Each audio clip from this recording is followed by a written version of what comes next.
जय हिंद, वंदे मातरम, भारत माता की जय। राष्ट्रवाद की बात प्रहार के साथ आप सभी का हार्दिक स्वागत है। दोस्तों, आज जो कल की घटना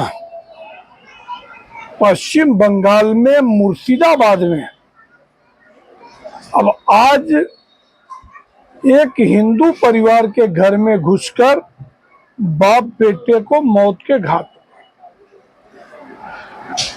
और यही कार्य इन विपक्षी दलों को करना था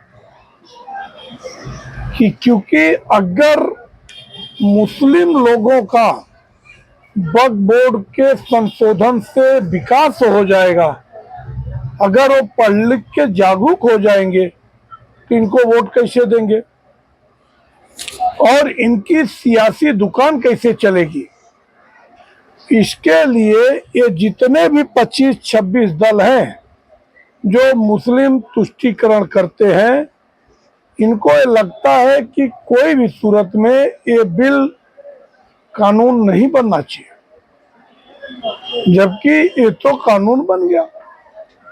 अब जमीयत उलेमा हिंद ने क्या कहा, मतलब all India Muslim personal law board, कि 1 अप्रैल से, मतलब 11 अप्रैल से और 7 जुलाई तक, मतलब मानसून सत्र आने तक इस बिल का विरोध होगा। पूरे देश में शाहीन बाग बनाया जाएगा। मतलब जो मुर्शिदाबाद में हुआ है, पश्चिम बंगाल में हुआ है, ऐसी घटनाएं पूरे देश में हो सकती हैं और ये लोग लाखों हिंदुओं का मॉब लिंचिंग कर सकते हैं। इतनी अराजकता, जबकि न तो इनके कोई शरीयत में छेड़छाड़ है और न इनके कुरान में कोई छेड़छाड़ है, न कुरान की कोई हदीसें हटाई जा रही हैं। मगर जितने भी सियासी दल, इनको लगता है मुस्लिम हमारे बपंसी है, गुलाम, बंधुआ मजदूर, और उनको हिंसा भड़काने का पूरा अधिकार देते हैं। अब ममता बनर्जी खामोश है और ममता बनर्जी के साथ एक पूरे इंडी अलायंस जो संविधान की कॉपी लेके जा रहे थे। संविधान में कहाँ लिखा गया है कि आप आंदोलन के नाम पे अराजकता करोगे, बसों को, गाड़ियों को फूंक दोगे। अरे अगर हिंदू का झंडा लगा हुआ है तो उसको निकाल के फेंक दोगे और वहां पे फिलिस्तीन का झंडा लगा दोगे या इजराइल ISIS का झंडा लगा दोगे या फिर सीरिया का झंडा लगा दोगे। ये अराजकता है।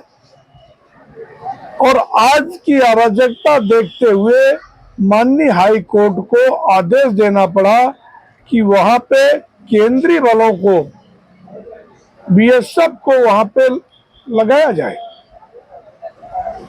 अब वहां पे BSF लगाया गया मुर्शिदाबाद में, मगर क्या गारंटी कि जहां पे केंद्रीय बल है वहीं पे शांति रहेगी। बाकी के पूरे पश्चिम बंगाल में क्या होने वाला है।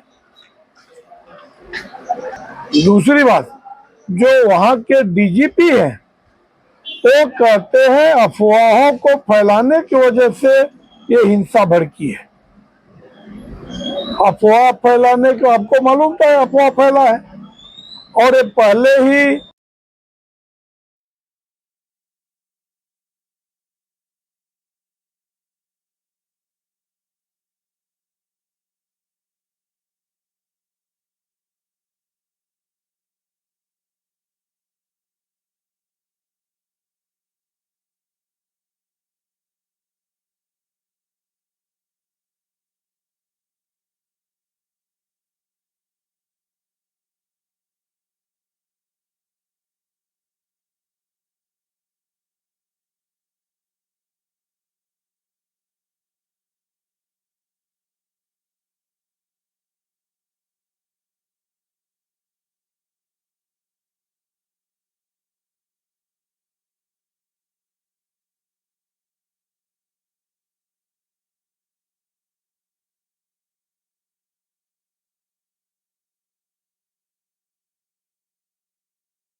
तो ऐसे में प्रश्न उठता है कि कब तक ऐसा पश्चिम बंगाल में हिंदू मारे जाते रहेंगे और केंद्र में बैठी गूंगी सरकार ये सिर्फ अपना रिकॉर्ड बना रहे कि हम कभी राष्ट्रपति शासन लागू नहीं कराएंगे। इसीलिए जब 2021 में पोस्ट पोल क्या हुआ था कि जितने हिंदू बीजेपी को वोट दिए थे उनकी बहन बेटियों की इज्जत आबरू लूटी गई और उनको बेघर किया गया, पलायन करने को मजबूर हुए। कोई आसाम तो कोई सिक्किम, कोई कहाँ जाके शरण लिया। मगर एक गूंगी बहरी सरकार और खासतौर से अमित शाह सिर्फ सत्ता चाहिए। अरे हिंदुओं की रक्षा कौन करेगा? आप बैठे हैं, आपका फर्ज है। NHRC सबका रिपोर्ट मंगाया, राज्यपाल का मंगाया, बाद में क्या ढाक के 3 पास, आज 4 साल हो गया। फिर बाद में जब चुनाव हुआ कितने हिंदुओं का कत्लेआम हुआ पंचायत चुनाव में, फिर वही ढाक के 3 पास। ये बेशर्म, एक्शन लो नहीं तो कुर्सी छोड़ो। अमित शाह जैसा नकारा व्यक्ति अगर पश्चिम बंगाल में कुछ नहीं कर सकता तो उसको कुर्सी छोड़ देना चाहिए। कब तक आखिरकार ऐसे हिंदू मारे जाते रहेंगे? और ममता बनर्जी के मुंह में दही जम गई, क्योंकि वो क्या है कि जहां मुस्लिमों का 2011-12 में बजट था 417 करोड़ था और अब 12-13 साल में 56,000 करोड़ हो गया। ये मुस्लिम अपीजमेंट, वहाँ के मौलानाओं को सैलरी देते हैं, पुजारियों को देते नहीं है। मगर ममता बनर्जी जो ये तुष्टीकरण कर रही है, इसका अब इलाज होना चाहिए। और अगर आने वाले चुनाव में निष्पक्ष चुनाव नहीं होगा, अगर ये शिखंडी बैठे रह गए अपने अपनी जगह, तो पश्चिम बंगाल में हिंदुओं के साथ और भी बुरा होने वाला है। तो मैं कहता हूं कि तुरंत एक्शन में आओ और आर्टिकल 356 लागू करो और वहां पे आगामी 10 साल तक चुनाव मत कराओ। ममता बनर्जी के जितने काले साम्राज्य फैले हैं उसकी तहकीकात कराओ और वहां के हिंदुओं को न्याय दो। ये हमारी मांग है। आप लोगों को क्या लगता है? अगर हमारा विश्लेषण सही लगता है तो मैं सीधे चेतावनी देता हूं अमित शाह और मोदी को कि अगर आप पश्चिम बंगाल के हिंदुओं के साथ कुछ न्याय नहीं कर सकते तो आपको वहां पे वोट भी मांगने नहीं जाना चाहिए।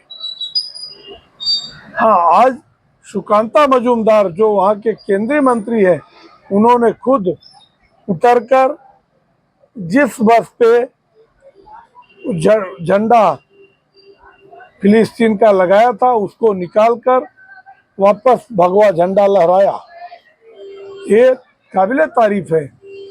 मगर इतने में काम नहीं चलेगा। अब हिंदुओं की रक्षा के लिए केंद्र सरकार को आगे आना होगा। न्यायालय अपना काम किया, न्यायालय ने वहां पे केंद्रीय सुरक्षा बलों को लगाने के लिए कहा। अब केंद्रीय सुरक्षा बलों को आदेश दो कि जो भी उग्रवादी है उनको देखते ही गोली मार दो। जैसे ही 100-200 सुअरों का इलाज होगा उनके अंदर भय पैदा होगा और भय बिन होए न प्रीत।